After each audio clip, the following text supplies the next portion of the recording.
நம்ம எல்லாருக்கும் முக்கியமாக தெரிய வேண்டிய விஷயம் ஒன்று நேத்திக்கு வந்திருக்கு.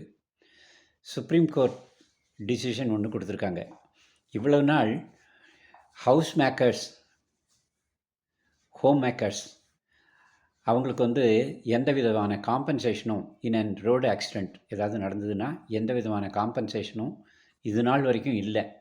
பிகாஸ் அவங்களோட சர்வீஸை இன் வேல்யூ ஆஃப் ருபீஸ் இவ்வளோ நாள் டிசைட் பண்ணல.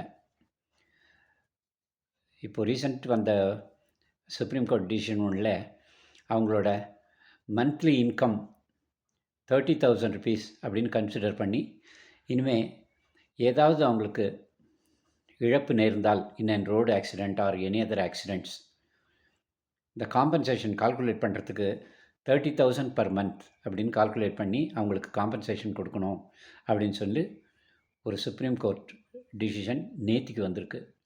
இதை பற்றி ஃபுல் டீட்டெயில்ஸ் இன்னும் எனக்கு தெரியல. பட் இந்த டிசிஷன் இருக்குது அப்படிங்கிறது தெரிஞ்சாலே நம்ம ஃபர்தராக மூவ் பண்ணி மற்ற விஷயத்தையும் தெரிஞ்சுட்டு அதுக்கு தகுந்த மாதிரி நம்ம கிளைமுக்கு போகலாம்.